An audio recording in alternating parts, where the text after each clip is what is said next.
In this video, we're going to clear up some confusion on DoorDash. We're going to discuss the possibility of the DoorDasher being the door slasher. We're also going to discuss Brian Kohberger, Moscow, Idaho, and some miscellaneous other goodies, because you deserve goodies. And let's dive right in and see what I have to say for myself during this 11th episode. What's up, guys? True Crime King back. How we doing on this Friday? We're starting it off with a boom, right? We're going to be watching some crime circus. He's doing another video on Brian Kohberger and Moscow, Idaho. And I want to see if he still believes that the DoorDasher was Kohberger. We all know what I think. At least so far, with the evidence out, I do not think Brian Kohberger was the DoorDasher. Unless some other evidence that has been withheld comes out. I'm not going to change my mind. But, yeah, Crime Circus, in his last video at least, he thinks that Kohberger is and was the DoorDash delivery driver. So let's see if he has the same tune or if he's changing his tune. Here we go.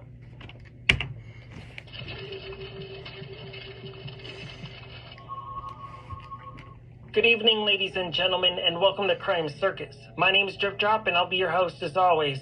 We're just gonna start this video with a boom. No, seriously, this video is filled with booms, so don't skip ahead. You don't want to miss a single second of this video. I'm letting you know now, this video is pretty long. I'm going to be skipping ahead if it's not going anywhere. And I don't want to make two parts, but we'll see how it goes. A very brief legal disclaimer. This is a guessing show. This is non-factual. Any names of any people or companies mentioned had nothing to do with this crime, allegedly. This is all just somebody's fantasy, not based on reality. Anyways, moving on, let's proceed. In episode 10 in this series, I theorized the possibility of Brian Kohberger being the DoorDash driver. That theory involves the other theory, assuming Brian Kohberger is actually guilty of these crimes. Yeah. Okay. Well, whatever. He said last video that he believes Brian Kohberger is the DoorDash driver. You can go back and watch my video if you don't believe me. I know some of you out there are convinced he's actually innocent. We're going to discuss... Yeah, and there's some of you out there that think Kohberger is innocent. That's totally fine. I am not one of them. Discuss the timeline involving the DoorDash driver and the information we have. That's super important. But first, let's discuss the possibility that some of you have brought up out there, that Brian wasn't the DoorDash driver. Okay, that's me. What if he was the voyeur? That's right, ladies and gentlemen, the voyeur. The voyeur. A peeping Tom. I believe Kohberger was a stalker and, yeah, a voyeur. Yeah, probably in the woods behind the house. Hiding in the woods, peeping through the windows like the path that he may have been. Maybe that's what he was doing in Moscow, Idaho 12 previous times. That's what I think happened. Not allegedly. That is what I think happened. Looking in people's windows. Maybe he saw everything. And when I say everything, I do mean everything. And we know that Madison and Kaylee, they didn't have blinds on their third floor bedroom, you know. So you can see right in there. There's plenty of pictures that prove this. The possibility that the DoorDasher turned into a door slasher and Brian Kohberger witnessed it all. Maybe that's what Brian was doing there, is watching. And he became terrified when he saw what he saw through those windows. There we go. There's my proof right there. No blinds, no nothing. You can just see right in there. You can see what they got on their freaking stand next to their bed, okay? He was scared, he was frightened, he panicked. He may have even made his way into the house after the door slasher left. walked to Xana's room and said, "It's okay, I'm here to help you." Yeah. And then that could have happened, right? I don't think it happened, but it could be possible. May have heard a noise, which with the evidence that we haven't seen, right? May have been Dylan's bedroom door opening, and he was frightened because the door slasher may have still been within the home, and that scared him to the deepest pits of his soul. So he ran as fast as he could, and his car peeled out of there. Do you think it's possible that Brian Kohberger is actually the star witness in this case, and he saw the DoorDasher? All right, see, I'm gonna skip ahead and get to the DoorDash part. Let's see here. Business. It wouldn't make any sense not to put that warrant in immediately. So that tells me the DoorDasher did not come forward on his own after the crime happened. Within 24 hours, DoorDash responded to the police, which was December 7th. DoorDash gave the police everything they wanted to know. And on the exact same day, December 7th, that's when the police went public for the first time ever that they were looking for a 2011 to 2013 white Hyundai Elantra. Yeah, okay. December 7th.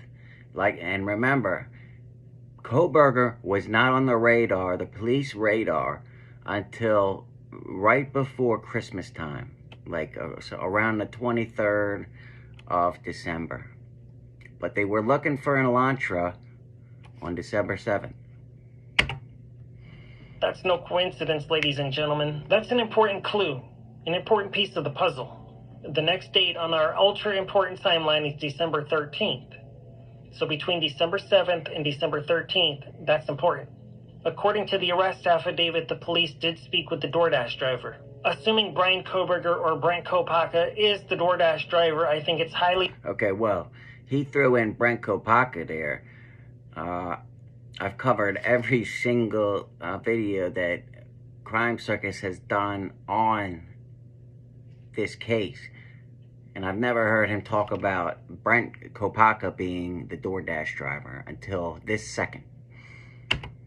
Likely that they were spoken to between December 7th and December... So I don't know where that's coming from now. 13th. Because that's when things really started heating up in this case. And you know that's true. On December 13th, a picture of a white car from a local gas station is leaked to the media. I personally think that was leaked intentionally by law enforcement in this cat and mouse game. Approximately the exact same day, December 13th, when the picture of the white car leaked, that's when Brian and his daddy fled the state. His daddy. Also something to keep in mind. Brian's daddy flew out to Washington. That's a 12 to 24 hour flight with multiple layovers. And I'm not even including the 45-minute trip to the airport, or Brian having to pick up his daddy from the airport. That is a ton of traveling for this man to be doing, away from his wife right before the holidays, going all the way across the country when his son's coming home anyways. Also, it wasn't a cheap trip either. It would have cost about $1,000.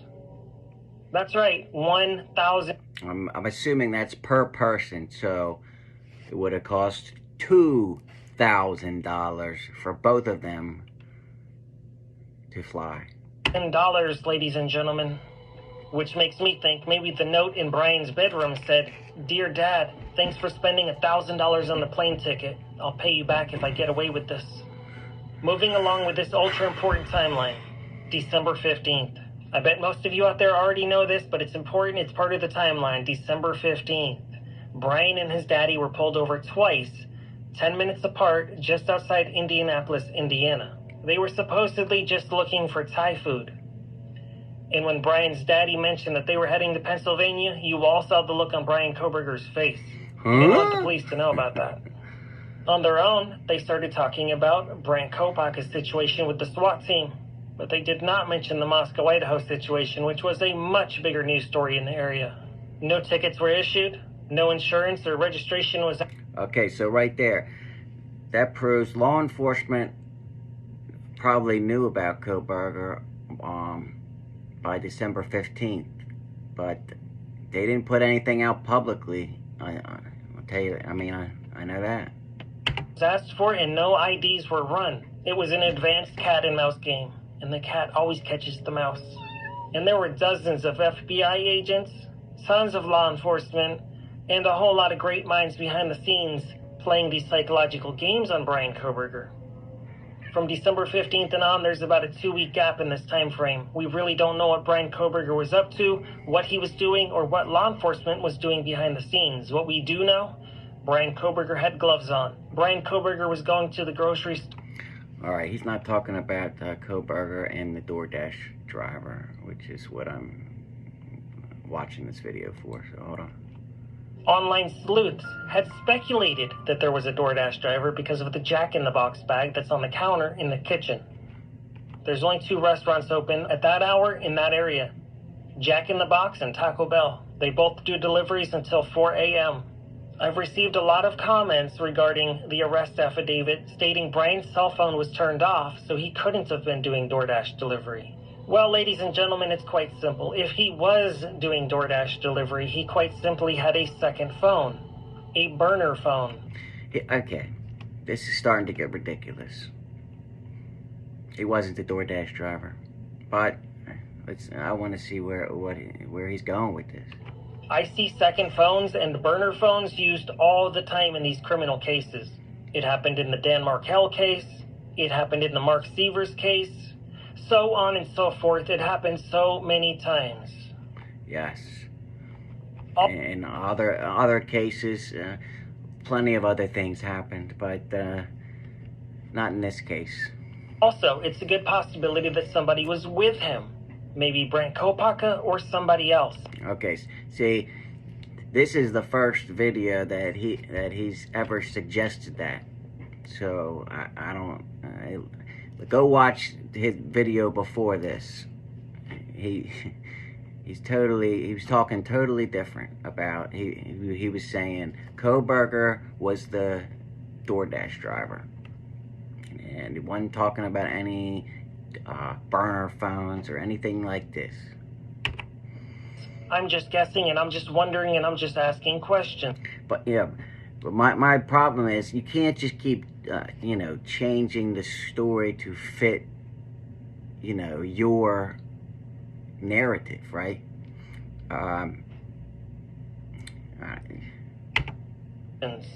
Because when I get DoorDash delivery, there's usually 2 people in the car, sometimes even more.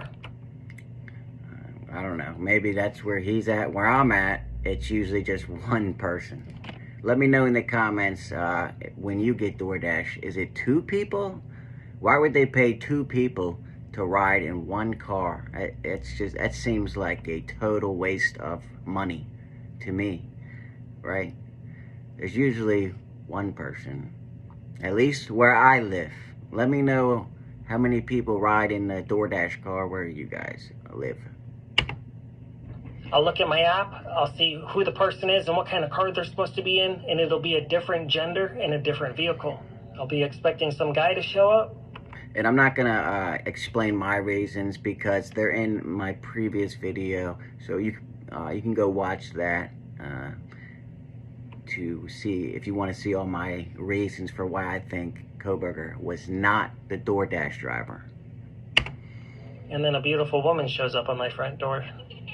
Anyways, some people set up fake accounts, some people sign up under their friends' names. There's a lot of possibilities there. Let's talk about mileage on Brian's car. That's important. Check this out. Somebody put 16,000 miles in only 7 months on Brian's car. That's basically impossible unless you are a delivery driver. Or you're driving across the country from Pennsylvania to Idaho. You know what I mean? He got the car there, sometime, right? He had to drive it there. Previous 5 months, he had only put on 2,000 miles on his car. So at a certain point, he began driving a lot. It's called stalking. Brian Kohberger was a stalker. A lot. He was seen on the Idaho campus so many times that some of the students that went to the university, they thought Kohberger went there and not Pullman, Washington, the campus where he actually was employed at. He was at the University of Idaho. So obviously he's driving over there, every day and back, and all, who knows where else, right? Following whoever. He got behind that wheel without his visual snow, and he was just peeling out left and right. Yeah, and that's another thing that I totally dismissed, that the Drip Drop said the visual snow had an impact on the killing somehow. Yeah, I don't believe that whatsoever. And again, if you want to hear my reasons, you can go back and look at my videos. Trying to park that car. For many years, it's always been stated that the average person puts about 10 to 12,000 miles per year on their vehicle. In the last couple of years, people have been driving a lot less. So 16,000 miles in 7 months is a lot, ladies and gentlemen. Also, when you're doing a Google search in the area looking for a vegan restaurant, the first result is Mad Greek. There's no evidence whatsoever that Kohberger was ever even a DoorDash driver. So I mean, I think we would have known by now if he was in the past, even in the past, at least a DoorDash driver, right? I mean, come on. They even got a search warrant for DoorDash, and DoorDash sent them all their records. And Brian was allegedly a hardcore virgin. I mean vegan. Probably both.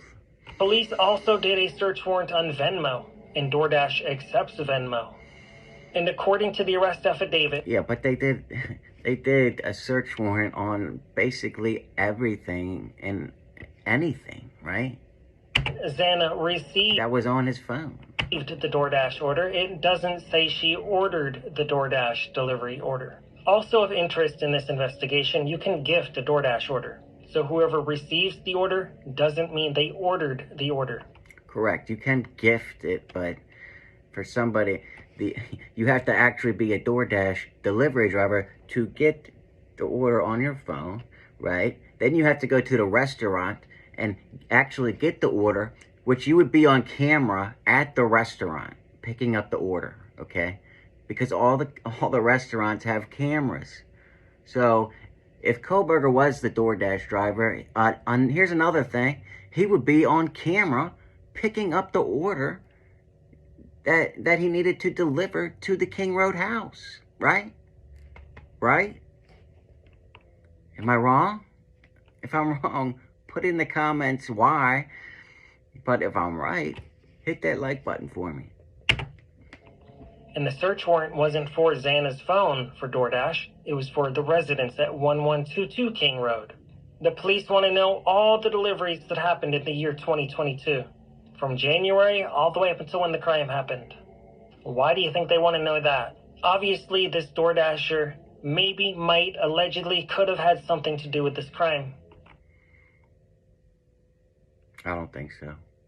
Also, I'm just going to throw this out there very briefly because many people believe that Brian was stalking those girls. I will say it is a very, very coincidental, highly coincidental that, the DoorDash driver showed up minutes before this murder happened. But why would Kohberger want to wake everybody up in the house when he wants them all to sleep? Because he's planning on killing them, right? I mean, it just doesn't make any sense whatsoever that he would be the DoorDash driver. And why, if he was, and the door was open, why wouldn't he have just went in the front door with his knife then? If he did deliver the food, right? The door's open, pull out your knife and go in, right? Why would he go in the back slider after, if he was the DoorDash driver, and he already had the front door open, I mean, it's just too many things that are just ridiculous. But I see where he's going. People are watching this, and people, he's getting a lot of views. So why not keep going with this if you're Crime Circus, right? You're getting the views, right? That is a possibility. He may have been stalking them. He may have even just been the voyeur peeping in their windows because he was stalking them. However, it's also a possibility that he was the DoorDash driver, and it was a crime of the moment, which means he hadn't previously planned this out. He didn't know he was going to be delivering to them that night, and he just decided to do it. And of course, I have to mention this possibility as well, because we must look at all possibilities, and I told you I wasn't going to leave. But remember, there's also a huge possibility that he was not the DoorDash driver. We have to look at all possibilities, like he just said, right? Any stones unturned in this case. It's a possibility that Brian had been to that house 12 times prior, delivering DoorDash delivery orders. And those girls may have stiffed him on the tip every single time. And on the early I don't think that's true. Morning of November 13th, they might have stiffed him for the final time ever. Remember, at the beginning, he put this big thing up that said everything he says is just guessing and speculation, okay? So, don't forget that. And if any of you think that I don't like Crime Circus or whatever, you're totally wrong. I just have my opinions, and that doesn't mean I don't like somebody if I have a different opinion, okay? So, calm down.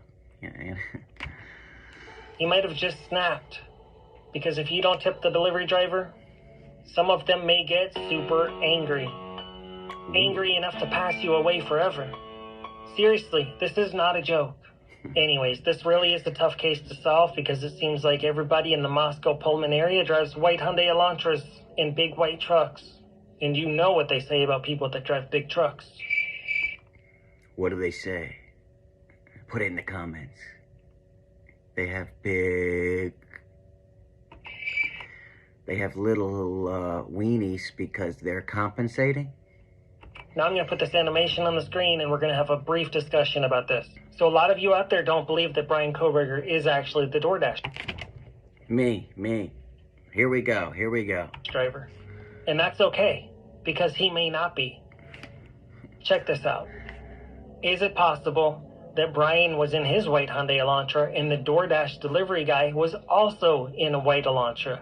Okay, here we go. And the DoorDash delivery driver was in a 2013 white Hyundai Elantra, as Brian was driving by in his 2015 Hyundai Elantra. Okay. It may have looked something like this. Something similar to a traffic jam on King Road and Queen Road. Maybe even Brent Kopaka was there in his silver Hyundai Elantra. Check this out. Do you think it looks something like this?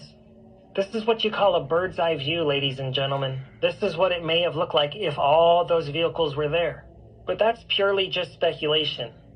That was an animation to help your mind understand what I'm talking about right here in this video. Well, we know Kohberger drove his, Hyundai, there because he's on fucking camera, right? So maybe the DoorDash driver had a Hyundai too. Who knows? And maybe now that's why we're dealing with some Brady violation issues in this case. For those of you that aren't familiar, a Brady violation is ultra important in the criminal justice system.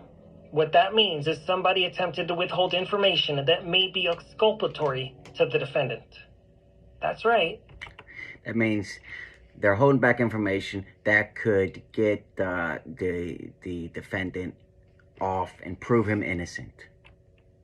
Exculpatory. And what that means is there may be a piece of evidence that actually points to somebody else doing this crime. A piece of evidence that may actually assist in Brian Kohberger's potential innocence. What do they have to hide? Why would they risk this entire prosecution? Why would somebody withhold that kind of information in this case? I don't think they did. If their case is so rock solid, what do they have to hide? As of right now, there's a gag order, and this information is sealed, so they're not going to tell us what the Brady violation is. Boy, oh boy, don't we wish we knew what it was. So it looks like Drip Drop's not going to say if he still thinks Kohberger is the DoorDash driver or not. But I don't know. He still, as far as I'm concerned right now, he still thinks Kohberger is the DoorDash driver. You think it has something to do with Dylan, Enon, or somebody else? Enon, Harsh, Chef Dizzy. The guy that says like almost after every word. If you haven't seen the video that I did on that, you should check that out. It's pretty funny. Or maybe not a person, but a piece of evidence. You're just going to have to stay tuned to the show because I will be presenting that breaking news once it breaks. Breaking. I hope you enjoyed this very... Alright, that's it. He didn't go into what he thinks, but last video he did, which was a couple days ago, he said he thought Kohberger was the DoorDash driver. I'm still sticking with Kohberger is not the DoorDash driver. So, I don't know. Let me know what you guys think in the comments. Hit that like button if you liked it. And until next time, you know what it is. True Crime King, out.